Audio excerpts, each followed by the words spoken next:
सदाबहार सच्ची कहानियों पर आप सभी का स्वागत है। शबनम बहुत ज़्यादा ही खूबसूरत थी। वह मेरी बुआ की इकलौती बेटी थी। मैंने उसके बारे में बहुत सी बातें सुन रखी थी। वो बेशुमार खूबसूरत थी, मगर क्योंकि हम दोनों अलग अलग शहरों में रहते थे, इसलिए मैंने अभी तक उससे मिल नहीं पाया था। और सच कहूँ तो मुझे उससे मिलने में कोई दिलचस्पी भी नहीं थी। मैं कॉलेज में पढ़ता था। मैंने बहुत हसीन लड़कियाँ देखी हुई थी। बहुत सी लड़कियों से मेरी बातचीत भी थी, दोस्ती भी थी। इसीलिए मुझे शबनम में कोई दिलचस्पी नहीं थी और ना ही उसके हुस्न में। मगर मेरी मम्मी ने तो शायद इस बात को अपनी ज़िंदगी का मकसद ही बना लिया था। वह उठते बैठते हर टाइम मेरे साथ शबनम के बारे में बातें करती रहती। शबनम बहुत हसीन है, बहुत ही सुंदर है और सुलझी हुई लड़की है। खानदान भर में उसके रिश्ते आ रहे हैं, मगर मैंने तो अपनी ननद से कह रखा है कि खबरदार जो शबनम का हाथ किसी और को दिया तो मैं तो अपने शकील की शादी शबनम से ही करूँगी। मैं सर झुका देता और सोचता, जब टाइम आएगा तो खुद ही देख लूँगा कि मुझे क्या करना है और क्या नहीं। खैर, कॉलेज में हमें गर्मियों की छुट्टियाँ भी थी और दिल्ली में एक कज़न की शादी भी थी और हम लोग इनवाइटेड थे। मम्मी ने तो जिद लगाई थी कि मुझे अपने साथ लेकर ही जाएंगी। मैंने तो उनको कहा कि मैं अपने दोस्तों के साथ ही जाना चाहता हूँ, इसलिए मैं शादी में नहीं जा सकूँगा। मगर मम्मी को कौन समझा सकता था। उन्होंने तो साफ साफ कह दिया था कि अगर शकील जाएगा तो ही मैं जाऊंगी, नहीं तो मैं घर में रहूंगी। मेरी बहन भी मम्मी की बात सुनकर परेशान हो गई थी। पापा ने भी कहा, अगर तुम्हारी माँ इतने प्यार से कह रही है तो उसकी बात मानने में कोई हर्ज नहीं है, इसलिए अपनी मम्मी के साथ चले जाओ। मैं भी सोचा कि चलो चलता हूँ, मम्मी की अपनी कज़नों से भी उनकी मुलाकात हो जाएगी। हम लोग दिल्ली शादी के लिए चले गए थे। वहाँ का माहौल बहुत अच्छा था, इसलिए मुझे वहाँ बोरियत एहसास नहीं हुआ। मेरे हम उम्र के मेरी कज़न भी थी जो अच्छे खासे दोस्ताना मिजाज की थी। बातों बातों में ही दिन बीत गया था और पता भी नहीं चला था। और यहाँ आकर मैंने शबनम का नाम कई बार सुना था। आखिरकार एक दिन शबनम से मेरी मुलाकात भी हो गई थी। मैंने जब उसे पहली बार देखा तो सोचा, शबनम की जितनी तारीफ सुनी है वो बिल्कुल बेजान सी है, क्योंकि वो वाकई में बहुत अच्छी थी। मगर हमारी ज़्यादा बातचीत नहीं हुई। सलाम दुआ के अलावा मैंने तो कोई बात भी नहीं की थी। यूं ही शादी के हल्ले गुल्ले में टाइम बीतता जा रहा था। मैंने काफ़ी इंजॉय भी कर रहा था। मैंने अपने कज़न के मुंह से ही सुना था कि शबनम बड़ी नखरीली है। वह तो उठकर पानी का गिलास भी नहीं पीती है। और फिर तरह तरह के बातें मैंने उसके बारे में जो सुन रखी थी, ये बारात के बाद ही, जब मैंने अपना काले रंग का सूट हाथ में पकड़े मम्मी को ढूंढ रहा था। मैंने उनसे अपना सूट इस्त्री करवाना चाहता था, मगर मुझे कहीं भी दिखाई नहीं दे रही थी। ये बात नहीं थी कि मैं कोई आराम पसंद लड़का था जो काम को अपनी तौहीन समझता।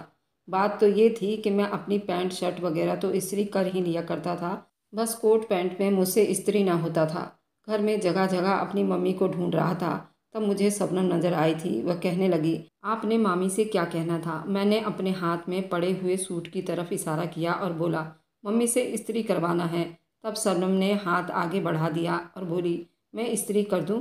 मैं बोला, नहीं नहीं, उसकी ज़रूरत नहीं है, मम्मी मुझे मिल जाएगी तो मैं उनसे करवा लूँगा। शबनम कहने लगी, आप मामी को बिना वजह तंग कर रहे हैं। जब मैं आपकी मदद करना चाहती हूँ तो परेशानी किस बात की है? मैंने सोचा चलो ठीक है। मैंने शबनम को अपना सूट दे दिया था। उसने इस्त्री करके मुझे वापस भी कर दिया था। मैं शबनम के इस अदा पर काफ़ी फिदा हुआ था। मैंने तो सुन रखा था कि वह बड़ी घमंडी है, मगर मुझे तो ऐसा कुछ भी नहीं लगा था। फिर थोड़ी देर के बाद तो मेरे सर में दर्द होने लगा था और मुझे चाय की ज़रूरत थी। तो उस टाइम भी शबनम ही मेरे काम आई थी। उसने मुझे चाय बनाकर दे दी थी। मैंने अक्सर उसे अपनी मम्मी की टांगें दबाते हुए देखा था। बस उन्हीं बातों की वजह से अच्छी लगने लगी थी। मैंने महसूस किया था कि बाकी लोगों के साथ उसका रवैया काफ़ी सख्त था, मगर मेरी मम्मी से वह बहुत प्यार करती थी। एक दिन मैंने देखा, मम्मी कमरे में बैठी हुई थी, शबनम भी वहीं पर आ गई। तो मम्मी कहने लगी, मेरी बहू आ गई। इस बात पर शबनम शर्मा गई थी और उठकर कमरे से बाहर चली गई थी। उस अदा ने तो मेरा दिल ही तोड़ दिया था। मैं बड़ा खुश हुआ कि शबनम जैसी हसीन तरीन लड़की मेरे नाम से शर्मा गई थी। बाकी कजन तो शबनम की अटेंशन हासिल करने के लिए मरे जा रही थी, इसलिए मैंने इस बात को जरा बढ़ा चढ़ाकर बयान किया था। शबनम मेरे नाम पर बड़ी खुश होती है। खैर, मम्मी ने बुआ से मेरे लिए शबनम के हाथ मांग लिया था। शबनम ने झट से हाँ कर दी थी। तो मम्मी ने कहा कि दिल्ली में ही सारे रिश्तेदार जमा हुए हैं, तो हम शबनम और शकील की मंगनी यहीं पर कर देते हैं। बुआ को भला इस बात पर क्या एतराज़ हो सकता था। मम्मी ने दिल्ली में ही हॉल बुक करवाया था और वहाँ पर मेरी और शबनम की मंगनी बड़ी आसान तरीके से हो गई थी। सब लोग मेरी किस्मत पर रश कर रहे थे। मुझे इतनी आसान तरीके से शबनम मिल गई थी। मैंने मुस्कुरा दिया था। पहले पहल तो मुझे इस बात से कोई मतलब नहीं था, मगर अब मैं खुद को खुशनसीब समझने लगा था। मैं एक बार शबनम को डिनर पर भी ले गया था। वह सारा टाइम बस चुप रही और मुस्कुराती थी। मैंने इससे बातें की तो वो मुस्कुराकर जवाब देती। जब मैंने उससे पूछा कि तुम बातें क्यों नहीं करती हो, तो वह कहने लगी, मुझे बड़ी शर्म आती है, इसलिए मैं आपसे ज़्यादा बात नहीं कर पा रही हूँ। मैंने उससे कहा कि चलो कोई बात नहीं, हम शादी के बाद सारी बातें कर लेंगे। तो उसने मुस्कुराकर कहा, इंशाअल्लाह। बस फिर उसके बाद हम अपने अपने घरों को लौट गए थे और हम गाजियाबाद आ गए थे। शबनम उसकी फैमिली मेरठ वापस चले गए थे। इस दौरान भी मेरे महीने में एक दो बार शबनम के साथ बातचीत हो जाया करती थी। मेरे कॉलेज के दोस्त को जब पता चला कि मेरी मंगनी हो गई है तो सब ने मुझसे ट्रीट मांगी। मैंने अपनी मंगनी की ट्रीट अपने दोस्तों को दी थी और फिर तस्वीर बनाकर शबनम को सेंड की थी। मेरी और शबनम की मंगनी के बाद शादी के लिए 1 साल का टाइम आ गया था, क्योंकि कॉलेज में मेरा आखिरी साल था और मैं चाहता था कि अपनी पढ़ाई पूरी करके शादी करूं। बुआ को भी कोई एतराज़ नहीं था। फिर आखिरकार टाइम बीत गया और मैंने बेहतरीन नंबरों से अपना MBA पूरा कर लिया था। मुझे जॉब भी तो बड़ी आसानी से मिल गई थी। फिर मम्मी ने बुआ से शादी की तारीख मांगी तो बुआ ने 1 महीने का टाइम तैयार कर लिया था। इधर मम्मी ने भी जोरों शोरों से तैयारियां करना शुरू कर दी थी। मैं भी मम्मी का बराबर हाथ बटाया करता था, जबकि मेरी बहनें तो 7वें आसमान पर पहुंची हुई थीं। उन्होंने 21 दिन पहले ही मेरी ढोलक रख ली थी। वह घर पर अपनी सहेलियों को बुलाकर हल्ला गुल्ला किया करती थी। हर तरफ खुशियां ही खुशियां थी। मेरी बुआ भी बेतहासा खुश रहती थी। अक्सर फ़ोन पर मुझसे बातें किया करती थी और मुझसे यही कहती थी, शकील, मैं तुम्हें अपना जिगर का टुकड़ा मानती हूँ। मुझे मेरी शबनम बहुत प्यारी है। तुम भी उसका ख्याल रखना, उसे कभी भी कोई गम न देना। मैंने बुआ से वादा कर लिया था कि मैं आपकी बेटी को हमेशा खुश रखूंगा। आप फिक्र ना करें। मेरी मेहंदी का दिन भी आ गया था। मम्मी ने मेहंदी का दिन रख दिया था और बहुत से लोगों को दावत भी किया था। मैंने तस्वीर शबनम को भी भेज दी थी। उसने माशा अल्लाह लिख कर भेजा था। मैं उसका मैसेज देखकर बड़ा खुश हुआ था। फिर अगले दिन हम लोग बारात लेकर रवाना हो चुके थे। मेरठ पहुंचे तो हमारा आलीशान इस्तकबाल किया गया था। हम सब बहुत खुश थे। मुझे स्टेज पर बिठाया गया था और कहा गया था, शबनम पार्लर से जैसे ही आएगी तो निकाह की रस्म शुरू हो जाएगी। अब मैं इंतज़ार में था, मेरी होने वाली दुल्हन कब आएगी और निकाह का टाइम पर ही अदा किया जाएगा। इंतज़ार करते करते 1 घंटा बीत गया था। मैं बिल्कुल भी परेशान नहीं हुआ था। मुझे पता था कि लड़कियों की तैयारी में बहुत देरी लगती है। मगर दूसरा घंटा शुरू हुआ तो बुआ और मम्मी के चेहरे पर परेशानी दिख रही थी। खैर, मैं तब भी उदास नहीं हुआ था, क्योंकि मैं तसल्ली में था मेरी मंगेतर आ जाएगी। लेकिन जब तीसरा घंटा शुरू हुआ तो फिर मैं ज़रा सा परेशान हो गया था। फिर हॉल में बातें होने लगी थी और फिर दिल में दर्द होने वाली खबर मेरे कानों में पड़ी थी कि मेरी मंगेतर बारात छोड़कर भाग चुकी है। ये बात सुनकर ऐसा लगा था कि ज़मीन आसमान की गर्दिश रुक गई हो। बैठे का बैठा ही रह गया था। हर कोई मुझे अजीब नज़रों से देख रहा था। लोग यही सवाल कर रहे थे कि दूल्हे में किसी चीज़ की कोई कमी नहीं है, फिर अच्छा भला तो है, फिर दुल्हन क्यों उसे छोड़कर चली गई है। ये बातें मेरे दिमाग पर हथौड़े की तरह बरस रही थी। मेरी आंखों में आंसू आ गए थे। मेरी मम्मी ने मेरा हाथ पकड़ लिया था। मुझे कहने लगी कि हिम्मत रखना मेरे बच्चे। मम्मी से बोला कि अब क्या होगा, तो मम्मी कहने लगी, तुम फिक्र ना करो, मैं तुम्हारी इज्जत खराब होने नहीं दूंगी, मैं कोई इंतजाम कर लूँगी। मैंने सर हिला दिया। फिर मम्मी न जाने कहाँ से एक लड़की को ढूंढ कर ले आई और उसे मेरे सामने बिठा दिया था। मैंने मम्मी की तरफ सवालिया नज़रों से देखा था। वह कहने लगी, मैं तुम्हारी शादी इसी लड़की के साथ कर रही हूँ। इस मुश्किल घड़ी में इसी ने मेरा साथ दिया है। इस तरह कम से कम तुम्हारी इज्जत बच जाएगी। मर्द को इस दुनिया में सबसे ज़्यादा जो प्यारी चीज़ होती है वह इज्जत होती है। मोहब्बत भी कहीं दूसरे दर्जे पर रख दी जाती है। इसलिए मैंने इस टाइम अपनी मोहब्बत खो जाने का अफसोस नहीं किया था।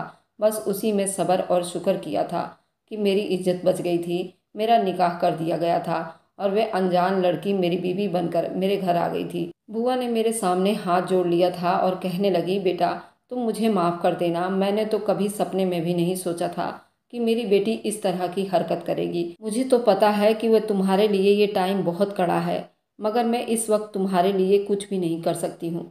तुम अपनी बेबस बुआ को माफ़ कर देना। अब तुम चले जाओगे, लेकिन हमें दुनिया वालों को जवाब देना पड़ेगा। लोग हम पर उंगलियां उठाएंगे और थू थू करेंगे। अगर तुम्हें महसूस हुआ कि तुम्हारा गम बहुत बड़ा है तो अपनी बुआ को याद कर लेना, तुम्हें अपना दर्द भी कम लगेगा। मैंने बुआ से कहा कि आप फिक्र ना करें, आपको अगर मेरी किसी तरह की भी मदद की ज़रूरत होगी तो मैं आपके काम आने में खुशी महसूस करूंगा। बुआ ने मेरे सर पर हाथ रख दिया था और मुझे दुआएं देकर विदा कर दिया था। वापसी का सफ़र तो जैसे पहाड़ बन गया था। मेरा किसी के साथ बोलने को जी नहीं चाहता था। मैंने तो कभी सपने में भी नहीं सोचा था मुझे इस तरह जलील और रुसवाई का सामना करना पड़ेगा। अब ये बात हमेशा के लिए मेरे साथ रह जाएगी कि मेरी होने वाली दुल्हन मेरी बारात छोड़कर भाग गई थी। ये तो अच्छा हुआ कि मम्मी और पापा ने बुरे वक्त में फैसला किया और मेरे लिए लड़की ढूंढी थी और मेरी बारात खाली वापस नहीं आई थी। घर पहुंच गए थे। मैं छत पर चला गया था। मेरी आंखों से आंसू गिर रहे थे। मेरी मम्मी भी मेरे पीछे पीछे आ गई थी। उन्होंने मेरे सर पर हाथ रखा और कहने लगी, शकील, मैं जानती हूँ कि तुम परेशान हो, तुम्हारा दिल दुखा हुआ है, मगर तुम मेरी बात सुनो। वह लड़की जो तुम्हें रुसवा करके चली गई है, उसके खातिर तुम कभी भी आयशा को दुख न देना, जो तुम्हारे निकाह में आ गई है। तुम्हारी इज्जत बचाने के लिए उसने जल्दी कर दी थी। अब तुम्हारा फर्ज बनता है कि तुम उसे कभी भी इस बात का एहसास ना दिलाओ कि उसने तुम्हारे से शादी करके कोई गलती की है। तुम उसे हमेशा खुश रखने की कोशिश करना। अब जाओ, अपने कमरे में चले जाओ। मैंने सर हिला दिया था। मम्मी नीचे चली गई थी। मैंने सोचा कि मम्मी बिल्कुल ठीक कह रही हैं। मुझे एक बुरे इंसान की खातिर किसी दूसरे इंसान का दिल नहीं दुखाना चाहिए। मैं नीचे आ गया था। मेरी दुल्हन घूंघट ओढ़ कर बैठी हुई थी। मैं हर चीज़ से बेजान सा हो गया था। मेरा दिल तो नहीं चाह रहा था कि मैं अपनी दुल्हन का घूंघट भी पलटूं, मगर फिर मजबूर हो गया और उसके सामने जाकर बैठ गया। मैं बोला कि तुम जो कोई भी हो, मुझे इस बात का पता नहीं है, मगर मैं तुम्हारा शुक्रगुजार हूँ कि तुमने मेरी इज्जत बचा ली और मुझसे शादी कर लिया, नहीं तो मैं आज रुसवा हो जाता। इतना कहकर मैंने जब घूंघट पलटा तो ये देखकर हैरान हो गया था कि मेरे सामने कोई और नहीं बल्कि आयशा बैठी हुई थी। वो मेरी चाची की बहन की बेटी थी। ये भी दिल्ली शादी में हमसे मिली थी। चाची की बहन की बेटी से काफ़ी दोस्ती हो गई थी और हम काफ़ी बातें भी किया करते थे। मैंने आयशा से कहा, तुम यहाँ? तो वह मुस्कुराकर कहने लगी, हाँ शकील, जब तुम्हारी दुल्हन चली गई और आंटी परेशान थी, अब वह क्या करे, तब मैंने उनसे कहा कि मैं आपके काम आ जाऊंगी। उन्होंने मुझे ढेरों दुआएं दी। फिर एक दोस्त ही तो दूसरे दोस्त की मुश्किल में काम आता है। मैंने भी बस दोस्ती का फर्ज निभाया। मैंने बोला, आयशा, मैं तुम्हारा एहसान उम्र भर नहीं भूलूंगा कि ये दूसरा एहसान है जो तुम मुझ पर कर रही हो। मैं जिंदगी भर तुम्हारा एहसानमंद रहूंगा। आयशा भी खुश हो गई थी। खैर, वह जल्दी सो गई थी, जबकि मैं सारी रात जागता रहा था। मैं अपनी बेइज्जती को भूलता तो मोहब्बत याद आने लगती थी। मोहब्बत को भूल जाता तो वे लोग, जो लोगों के आंखों में मेरे लिए की गई बातें याद आने लग जाती थी। मैं बड़े मुश्किल वक्त से गुजर रहा था। मैंने अपने ख्यालों में शबनम से कहा कि तुमने मेरे साथ बहुत बुरा किया है। मैंने शबनम को कसूरवार किया। अगर तुम मेरी ज़िंदगी की किसी मोड़ पर भी मिल जाओगी तो मैं नफ़रत से मुंह मोड़ लूँगा। मम्मी ने मुझसे कहा कि शकील, तुम्हारा वलीमा करना चाहिए। मैंने मना किया और कहा कि मैं अब लोगों की और बातें नहीं सुन सकता। तो मम्मी कहने लगी, तुम दुनिया वालों के सामने भी तो दुल्हन को सामने लाना है। अब हर किसी को तो मालूम नहीं है कि तुम्हारी पत्नी भाग गई है और जिसे तुम ब्याह कर लाए हो वो कोई और है। अगर तुम वलीमा ना करोगे तो लोग उसके पीछे की छुपी हुई वजह को तलाश करेंगे और फिर जिसे नहीं मालूम हुआ उसे भी पता चल जाएगा। शबनम तुम्हें छोड़कर चली गई है। फिर मजबूरी आड़े हाथ आ गई थी, इसलिए मैंने मम्मी की बात मान ली थी और अच्छा खासा हमने वलीमा किया था। मैंने ऑफिस से जो छुट्टी ली थी वह मैंने सोफे पर पड़े पड़े ही बिता दी थी। मैं हर टाइम सोच में गुम रहता था। आयशा मुझसे दिलजोई करने की कोशिश करती थी, मगर मैं उससे कह देता था कि मुझे माफ़ कर दो, लेकिन मैं उस वक्त बात करने के मूड में नहीं हूँ तो वह चुपचाप चली जाती थी। वह कहती थी कि मैं आपको तंग नहीं करूँगी। खैर, मैं उस चीज़ के लिए आयशा का बहुत शुक्रगुजार हूँ। उसने मुझ पर किसी तरह का कोई दबाव डालने की कोशिश नहीं की थी। उसने एक दिन भी मुझसे नहीं कहा था कि तुमसे शादी करके तुम्हारे लिए कुर्बानी दी है और तुम मुझे क्या दे रहे हो सिवाय उदासी के और दुखों के। यूं ही 3 महीने बीत गए थे। मैं ऑफिस जाना भी शुरू कर दिया था। अब मैं आयशा को घुमाने फिराने भी ले जाने लगा था। मम्मी ने मुझसे कहा था कि आयशा का ख्याल रखा करो। वह बच्ची पहले ये बातें नहीं सोचती थी, मगर वह अब उदास रहने लगी है। ऐसा न हो कि वह तुम्हें छोड़कर चली जाए। उसको प्यार किया करो। अब मुझे भी एहसास होने लगा था कि मुझे एक बेवफा लड़की के खातिर सोने जैसी लड़की आयशा का दिल नहीं दुखाना चाहिए। इसलिए अब मैं उसे शॉपिंग के लिए भी ले जाया करता था। मैंने अपनी शादीशुदा ज़िंदगी का भी आगाज़ कर दिया था। उसके लिए मैंने आयशा को अपने दिल तक ले आया था। आयशा भी बेइंतहा खुश थी। वह कहने लगी, मुझे मेरे सब्र का फल मिल गया है। पहले तो मैं ये सोचने लगी थी कि मैंने आपसे शादी करके बहुत बड़ी गलती कर दी है, मगर नहीं, अब मुझे बहुत प्यार है आपसे। एक अच्छे इंसान हो और मुझे ज़िंदगी के तमाम खुशियाँ दे सकते हो। मैंने मुस्कुरा दिया था। मैं आयशा को दुनिया की हर खुशी देने की कोशिश करता था। मैं उसे महंगे से महंगे कपड़े दिलवाता था, उसको बाहर खाना खिलाने लेकर जाता था, उसके लिए सोने के जेवर खरीद कर लाता था। फिर अल्लाह ने हमें औलाद की खुशी भी नवाज दिया था। मेरी ज़िंदगी खुशियों से भर गई थी। अब हर तरफ सुकून ही सुकून था।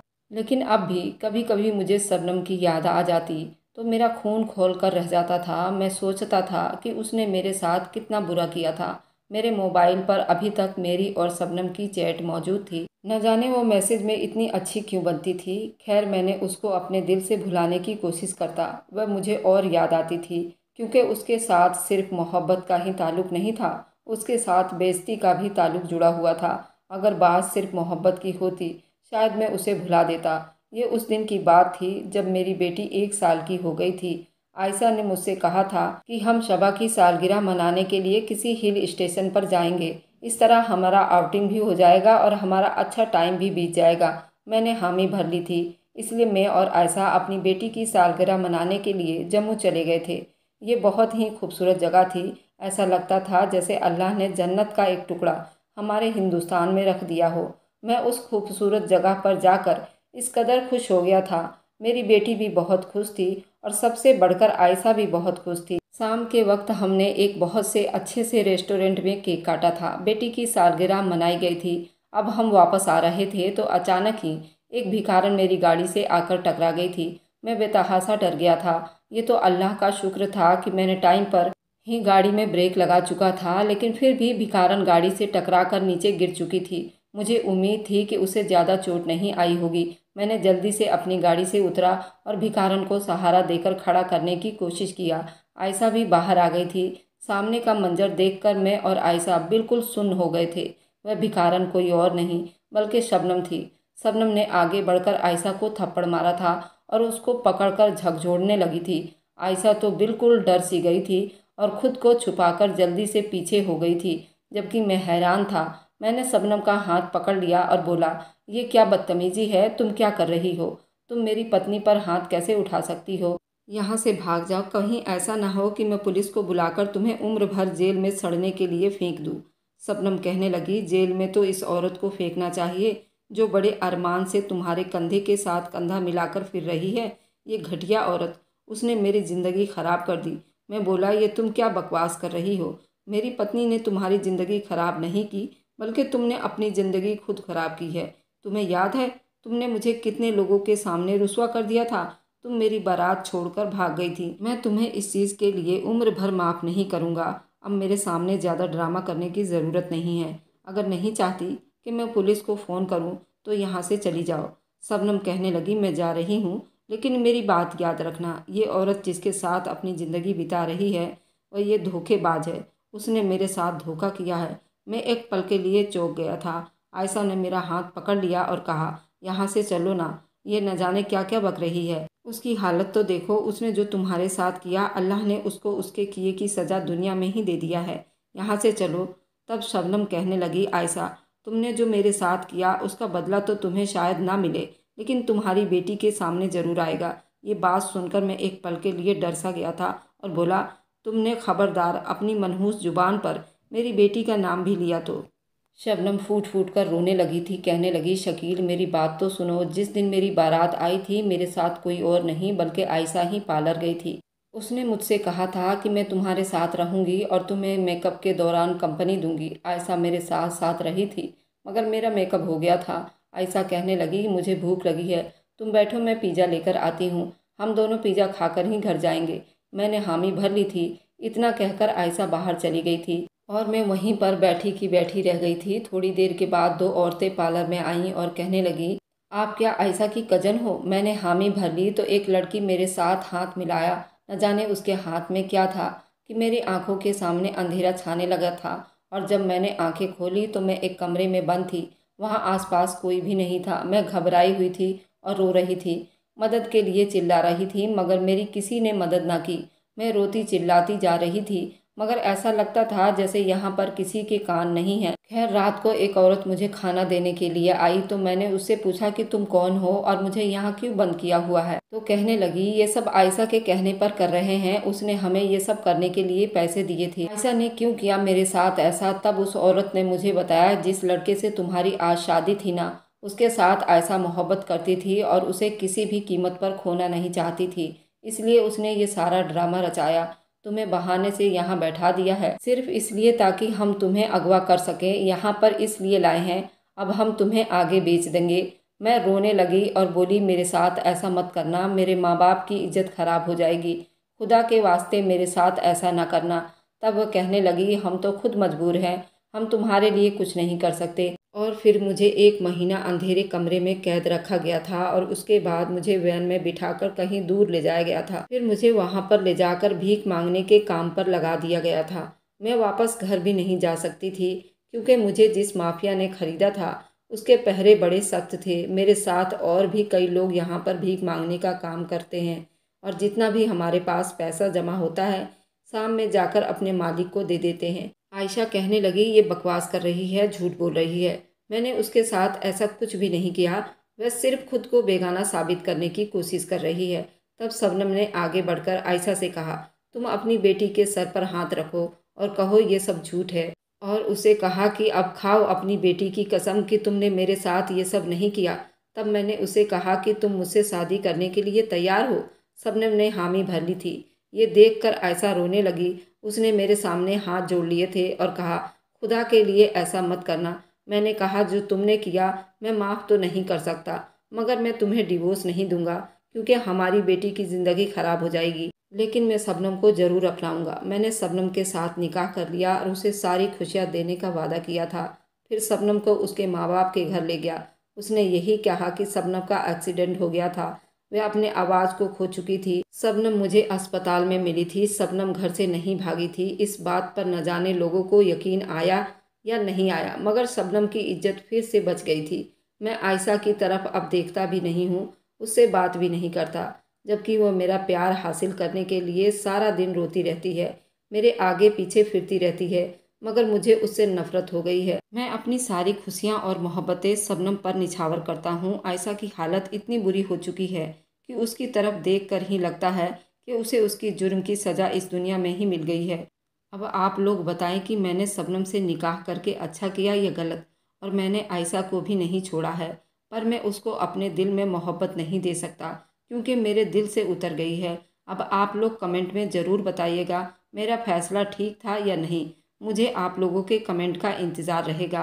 अगर आपको आज की कहानी पसंद आई है तो वीडियो को ज़रूर लाइक कीजिएगा और अपने दोस्तों के साथ शेयर भी कीजिएगा। और हाँ, अगर आपने अभी तक हमारे चैनल को सब्सक्राइब नहीं किया है तो ज़रूर सब्सक्राइब कर लें। मिलते हैं हम अपनी कल की एक नई दिलचस्प कहानी के साथ। मुझ पर सदा अपना प्यार और स्नेह बनाए रखें। सभी को मेरा प्यार भरा नमस्कार दोस्तों।